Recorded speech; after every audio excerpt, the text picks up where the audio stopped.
Welcome to this explainer. What if I told you that the history books have been leaving out a crucial, entirely hidden chapter of the ancient world? Well, today we are stepping into a hushed, mysterious side of history, a side where reality itself was constantly being rewritten. It really brings up a fascinating question. We almost always assume that mind-altering substances are a modern phenomenon, right? Stuff born in secret labs or found in modern alleyways. But get this. Thousands of years ago, people were actively chasing altered states in royal palaces, deep inside secret temples, and right out on the bloodiest battlefields.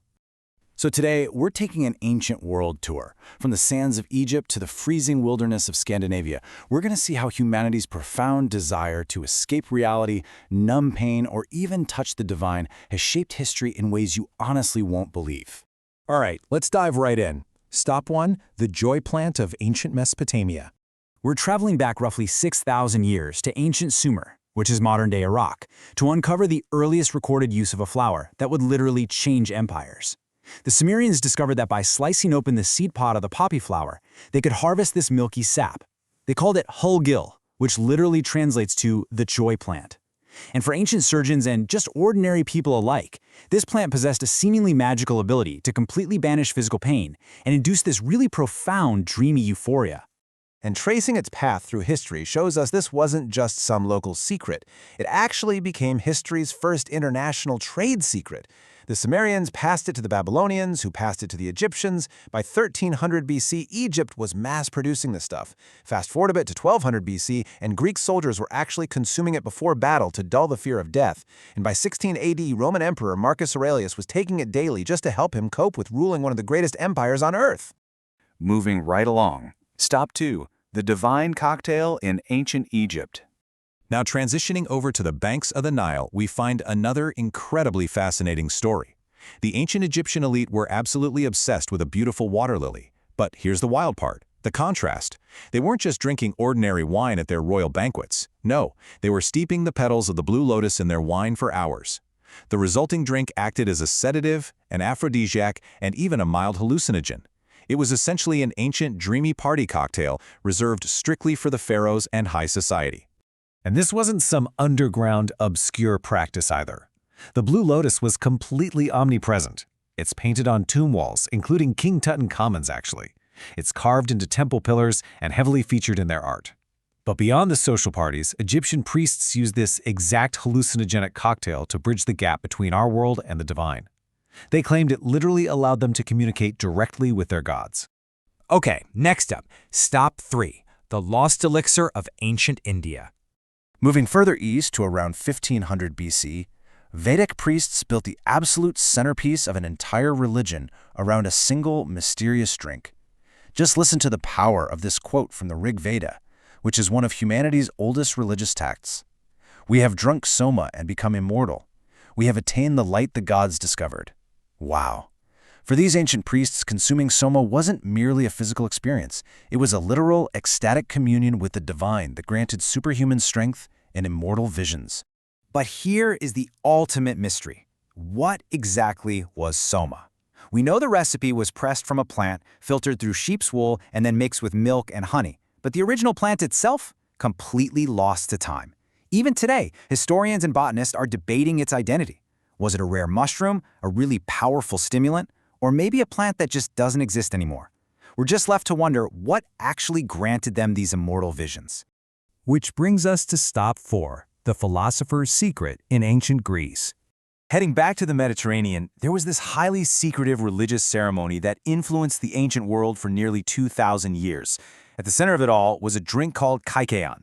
Every single year, thousands traveled to participate in the Eleusinian mysteries, and during this initiation, they consumed this sacred barley-based beverage. The effects were reportedly life-changing and deeply mystical. But get this, participants were sworn to absolute secrecy about what they saw and experienced, upon pain of death. Now, the most crucial detail lies in the participants themselves. We're talking Plato, Socrates, Aristotle, Marcus Aurelius. The very foundational thinkers of Western civilization were participating in these profound, reality-altering rituals. Think about that. Their entire philosophical worldview on the nature of reality and consciousness might have been shaped by this one secret ceremony. So what was in it? Well, modern historians believe they've finally uncovered the secret ingredient of Kykeon, ergot. It's a naturally occurring fungus that grows on barley, and it contains incredibly potent, naturally psychoactive compounds capable of producing profound spiritual visions. It's honestly mind-blowing to think that a simple crop affliction might have inspired the greatest philosophical minds in human history. All right, let's head over to Stop 5, the fatal quest in ancient China. Leaving Greece, we arrive at the secretive royal courts of ancient China. Here, emperors weren't just looking for a temporary escape or a vision. They sought the ultimate, permanent prize, immortality. But this reveals a really dark, tragic irony. Court alchemists promised these magical potions that would grant eternal life, but the tragic reality? Many of these highly prized immortality elixirs contained mercury, a highly toxic metal. In their desperate attempt to avoid death, several emperors actively poisoned themselves, violently shortening the very lives they were trying to extend. And for our final stop, Stop 6, the battle rage in Scandinavia. Heading way north into the freezing, rugged wilderness of 9th century Scandinavia, we witness a genuinely terrifying battlefield transformation. Imagine the primal horror of facing a Viking berserker. These were elite warriors who, right before battle, stripped naked, literally bit their shields, howled like wild animals, and felt absolutely zero fear or pain. They charged into enemy lines with a rage so extreme that people genuinely believed they had transformed into beasts. But what on earth could cause such an uncontrollable fury?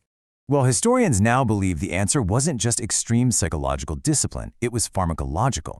Their supernatural aggression was very likely fueled by a powerful deliriant plant called henbane, or possibly psychoactive mushrooms.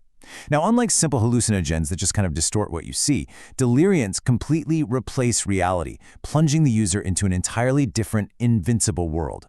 And the reported effects of henbane are just astonishing. We're talking total immunity to pain, uncontrollable aggression, and the absolute conviction of superhuman strength. But there's a really fascinating side effect here too, the distinct sensation of flying. It's an incredible historical fact that Norse shamans and later European women who used henbane-based ointments reported soaring through the air. Historians actually believe this directly birthed the medieval legend of witches flying on broomsticks. How crazy is that? So, to bring this all together, from the party halls of the Egyptian pharaohs and the secret caves of Greek philosophers, to the doomed alchemists of China and the terrifying Viking warriors, humanity has relentlessly sought the divine, the numb, and the fierce. Ancient civilizations used these substances in incredibly complex ways to literally shape their reality. Which leaves us with one final, absolutely fascinating question. If our ancestors built entire world religions, won terrifying wars, and shaped the very foundations of Western philosophy on these hidden substances, what else is history hiding from us? Thank you for exploring the unknown with me today in this explainer. Keep questioning the past, and I'll catch you in the next one.